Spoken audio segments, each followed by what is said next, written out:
Hello, my name's Katrin Thomas. I'm 23 years old and a dancer in the theatre industry.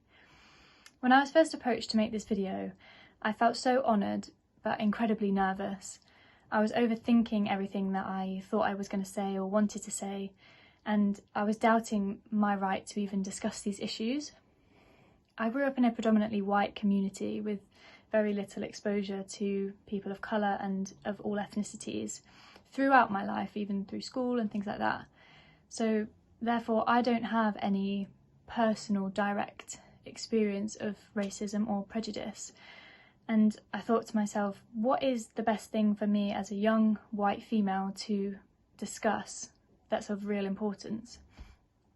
But I feel that was really the wrong way to start thinking, because we're all so vital to this movement, and no matter our backgrounds or experience. Just because I personally haven't experienced prejudice doesn't mean that it does not exist, and it doesn't mean that I haven't been in situations where it has been present or been in institutions where it has been present. So I think I was just either oblivious to it, or I wasn't able to understand. I wasn't educated enough to understand what was really happening.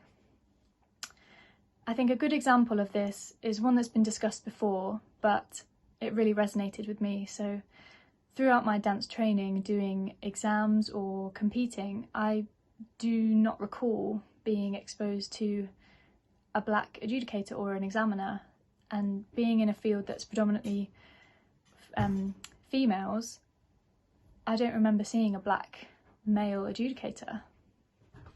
So I believe the best thing I can talk about is why I support this movement.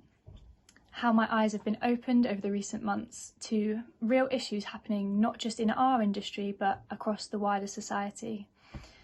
I support this movement because it is so important for everyone, not just people of colour, to raise awareness, talk about these issues.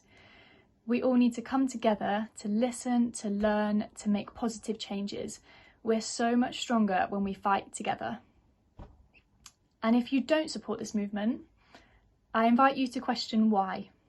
What is it that you don't agree with? I accept my privilege and the fact that I have no idea what my friends, colleagues, peers have been through, but I stand with you and I try my best to be educated and open to learn as we progress. We've gained real momentum and awareness, but there is so much more work that needs to be done. And in turn, if we come together as one to work, we will produce positive, long-lasting changes to create a better future for everyone. So thank you for listening, and let's get behind this movement.